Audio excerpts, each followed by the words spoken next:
Are you ready to win an election we can't afford to lose? So we lost Florida in 2008 and 2012.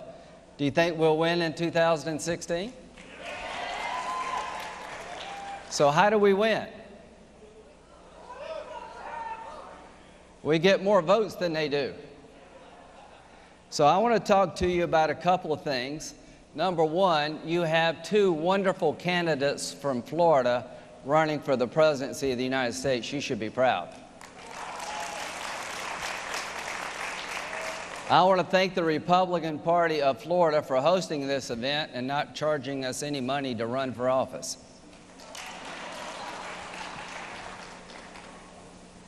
Too many terrorists and too much debt are the two things I want to talk to you about. But the first thing I want to talk to you about is Hillary Clinton.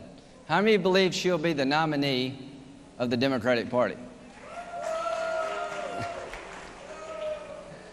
How many of you believe we can beat her? Do we have any veterans here? How about a round of applause for the veterans who are here today? So here's what I would do to beat Hillary Clinton. If I were the nominee of the Republican Party, I would turn toward her and say, your definition of flat broke and mine are a bit different. If you thought you were flat broke after 8 years in the White House, where your husband was president, you have no idea what flat broke looks like. I would ask her about Benghazi. Do you think that's fair? I would ask her, how could you not know that your people were in such bad spot? How could you not know as Secretary of State that people in Libya had made 600 requests for additional security? You want to be our commander-in-chief? What kind of outfit did you run when you were Secretary of State?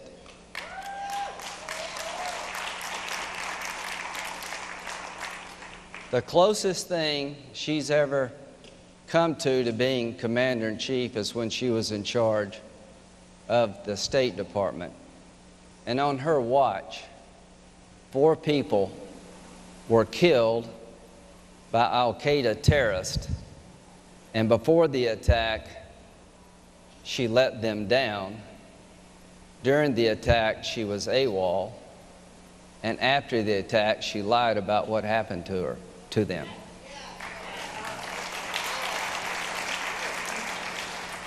If we're not willing to talk about that with her, then we shouldn't be running. In the military, if you had performed the way she had, you would have been court-martialed and relieved from duty.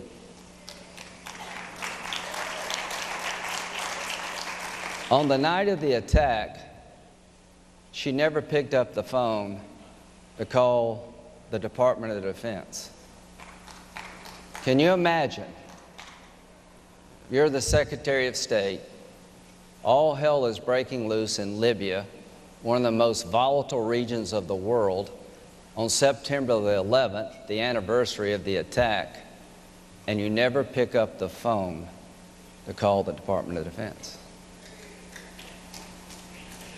After the attack, she tells her daughter, the president, I think the Prime Minister of Egypt, and people in Libya, we know that it was not a protest caused by video, it was a terrorist attack. She told Chelsea Clinton and 2 governments on the 11th and 12th of September that we know this was no protest caused by video. 2 days later, when the families met their loved ones at Andrews Air Force Base, she looked every family member in the eye and said, we're going to get the guy who made that video. A commander-in-chief is supposed to comfort the families of the fallen, not lie to them.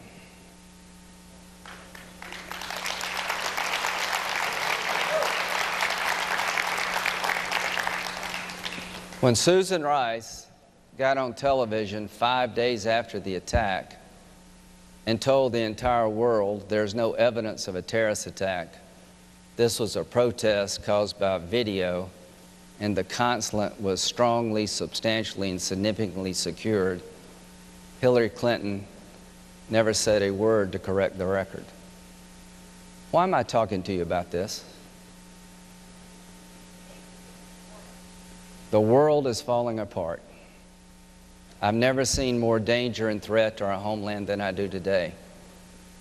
The last thing you want to do is continue the foreign policy of Barack Obama. The worst possible outcome for those who are fighting this war is to promote Hillary Clinton. Because when people needed her, when she should have had their backs, she was not there.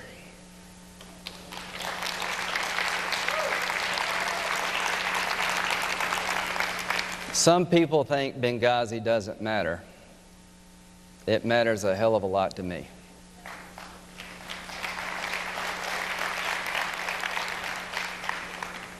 The next president of the United States needs to know what they're doing, or we're all going to pay a heavy price. How many of you believe ISIL would attack us if they could? How many of you believe that Iran would use a nuclear weapon if they had one? How many of you believe that when they say death to Israel, they mean it? So what are you going to do about it?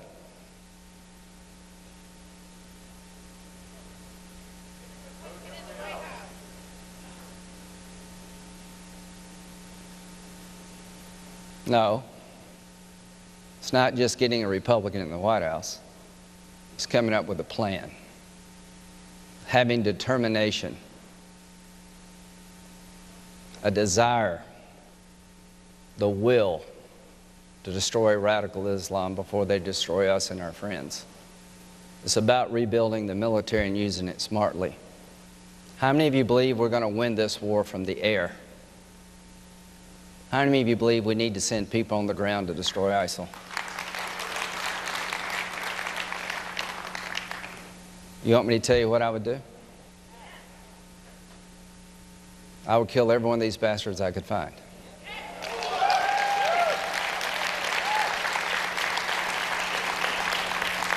I would call the Ayatollah, if he would take my call, and say, I'm not going to honor this deal.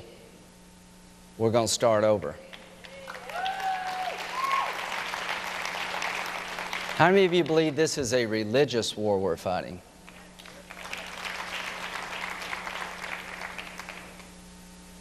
There's nothing you can do to appease these people. They want three things. They want to purify their faith, kill every Christian they can find, destroy the state of Israel, and come after us. They're religious Nazis. Barack Obama has just given the most radical regime on the planet a pathway to a bomb, a missile to deliver it, and the money to pay for it. He's a traitor! No, ma'am, he's not a traitor. He just doesn't know what he's doing.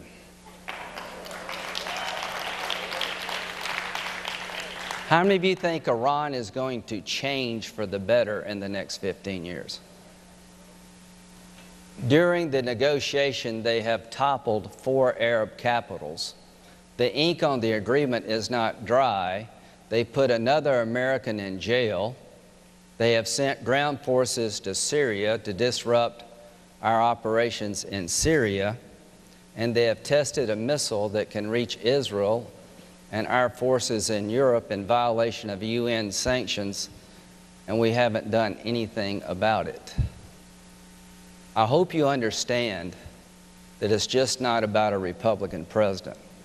It's about someone who has the understanding, the background, the judgment, and the determination to reset the world before it's too late. There are people on our side who are all good folks. Some say, let's manage this deal with Iran. I say, let's tear it up. I say, that the only reason they haven't done more damage to the world is they just don't have the capability yet, but they're going there. So ladies and gentlemen, I have never been more worried about another 9/11 than I am right now. The first thing I would do as your president is to tell the Iranians, if you want a peaceful nuclear power program, you can have it. If you want a bomb, you'll never get it. And if you keep destabilizing the region, you're going to pay for it, and not a dime or another bullet until you change your behavior. I don't want a war with Iran, but I would never, ever allow the most radical religious regime on the planet to acquire a nuclear weapon to destroy our friends in Israel and come after us. When it comes to ISIL, I would go to Turkey, Saudi Arabia, Jordan, Egypt, all have big armies, and I would say, we're going to use your army, and we're going to be part of it, and we're going in on the ground together to destroy ISIL before they hit us here at home. 90% would be them, 10% would be us. And if we don't get on the ground soon in Syria, there's another 9/11 coming our way. President Obama constantly oversells our successes and underestimates the threats. Now, you're going to do a lot of cheering today. There's going to be a lot of red meat stuff said. Now, I've taken a different approach for one reason. If we don't change our foreign policy soon, we're going to pay a heavy price. Does that make sense to you? I've been to Iraq and Afghanistan 35 times. I know what works and what doesn't. There is no way I can defend you and your family as your commander-in-chief without some of us in the military going back to Iraq and Syria to make sure this doesn't continue to get out of hand. John Kerry said today that ISIL's days are numbered. The president said ISIL is contained. Both of them are wrong. Here's a rule of thumb. Never hire somebody to negotiate with the Iranians who's never bought a car. Don't let someone manage the economy who's never run a lemonade stand. We have a good chance of winning this election, mainly because they've screwed up. I don't want to win the election because they screwed up. I want to win the election because we have something better to offer. I am worried. I am worried about two things. Losing the Hispanic vote for a generation. They're entrepreneurial, they're pro-life, they're very patriotic. All of us want to fix illegal immigration, right?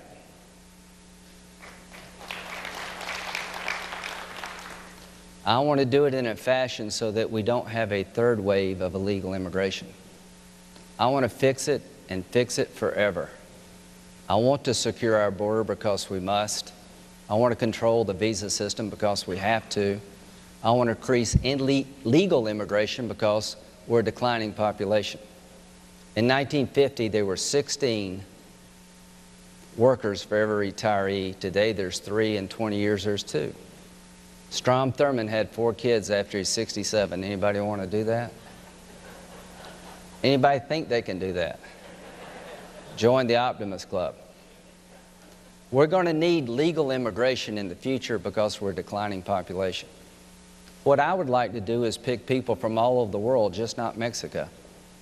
That if you come here and study in a school in Florida, South Carolina, and you have a skill we need, let you stay. Help our businesses. Don't send them back to put us out of business. As to the 11 million, here's what I believe. That nobody wants a felon to stay in this country.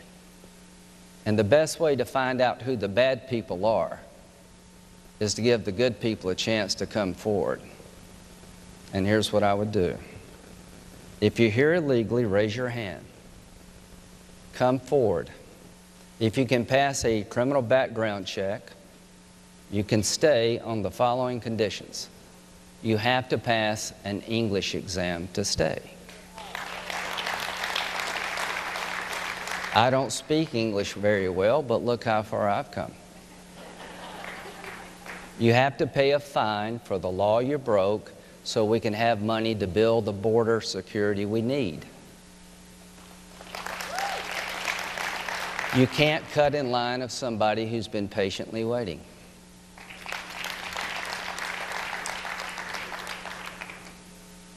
I don't believe we're going to deport 11 million people.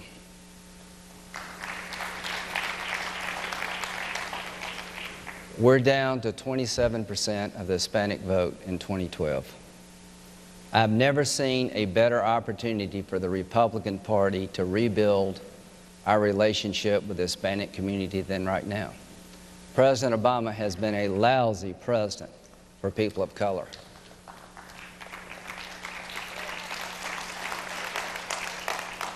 Here's my way forward.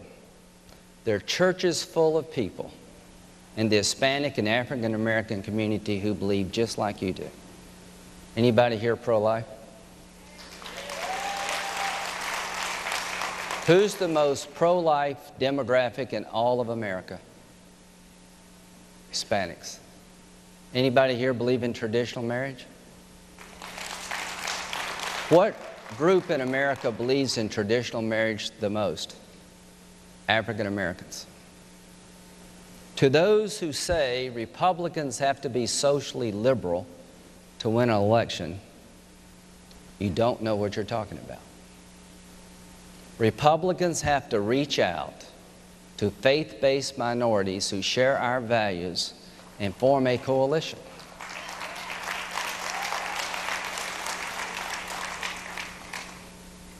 I intend to do that if I become your nominee. Let me tell you a little bit about me. I'm the first in my family to ever go to college. Anybody in that boat? Neither one of my parents graduated high school. My dad was a World War II veteran. We owned a liquor store, a restaurant, and a pool room.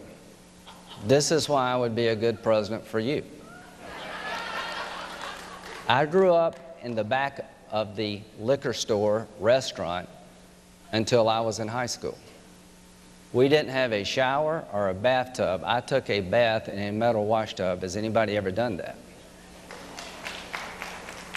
My parents gave me the most important thing you can give somebody, unconditional love.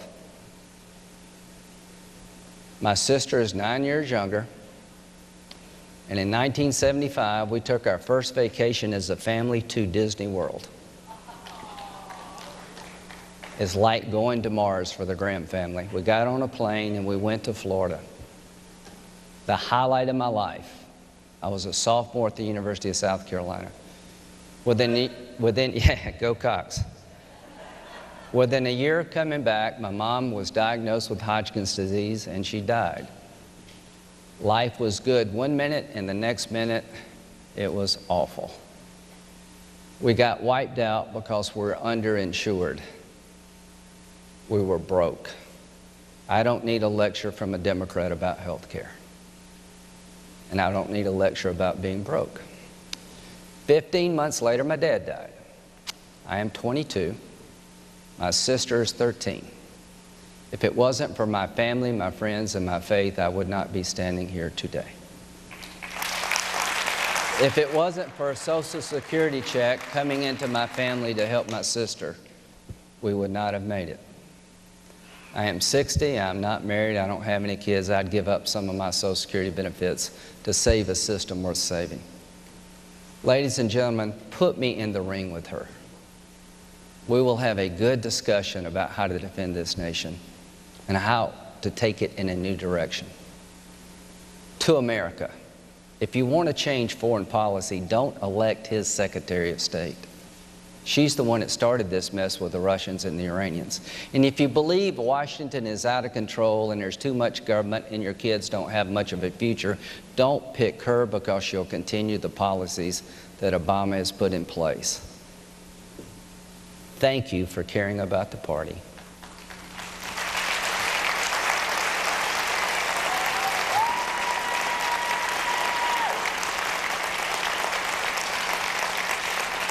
I don't need to be told about the American dream. I've lived it.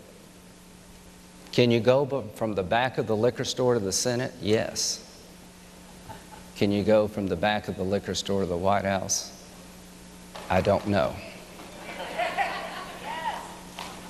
Help me if you can. Pray for our country.